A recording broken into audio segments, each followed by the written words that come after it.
Oletko sinä Vesa Ahonen? Kyllä. Nuohooja. Joo.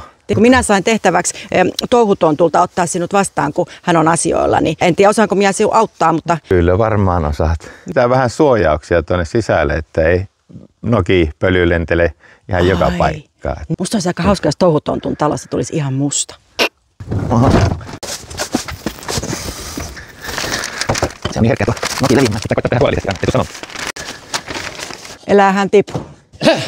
Saa filmiä, jos tuohon tippuu katoa. Toivottavasti se ei tipahda sieltä. No ei tää onneksi hirveän korkea paikka. Mitä sä oikein nyt teet? Mie rassoon näitä savukanavia puhtaaksi noesta ja karstasta. Kuinka usein tämmönen leiviuuni pitää nuohota? Kerran vuoteenhan ne tulisi, että pitäisi pitää vakituisessa asunnossa ja vapaa-ajan asunnossa 3 vuoden välein vähintään. Pitäisiköhän ryhtyä nuohoojaksi? Mitäs Kuusi sanoo? No ainakin töitä voisi olla sitten. Me saatais töitä. Hei, mäkin haluan kurkata tonne. Haluaisit siellä vähän valoa sinne? Että... No on siellä nokee. No niin, no on kyllä. Kyllä sä hyvää hommaa teet, että hyvät saadaan noet pois. Sekin pikkasen näytät jo nuohoilta. Elää. Nenästä alkaen on jo nuohojan näköinen.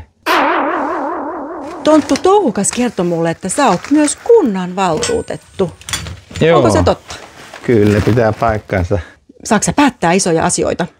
No, porukallahan niitä päätetään, mutta kyllähän se valtuusto ylinpäättävä elin on, että kyllä sitä kautta tietysti aika isoja asioita siellä on talouden ja palveluiden suhteen.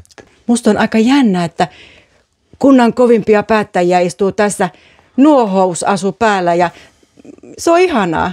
Miten sä ehdit tehdä sitten kaikkea? No, kyllä se on järjestelyjuttuja. No onko teillä nyt jotain isoja juttuja meneillään siellä päättäjien kesken? Tällä hetkellä on se kouluhanke. Niin tänne tulee uusi koulu? Joo. Okei, no kaikenlaista. Ei hullumpi paikka. Mitäs sä tykkäät joulusta? Kyllä, minä tykkään, että on semmoinen vähän hiljentymisen paikka ja yhdessäolo ja syntymäpäivät. No minulla on silloin jouluaikaa. Silloin jouluna? Meinaatko pitää kutsut? No, ainahan tonttu on tervetullut. Mutta... Joo, mennään synttärilahjaustamaan. Sinne se Lapin tonttu meni. Saa nähdä, mitä se synttäreiksi keksii.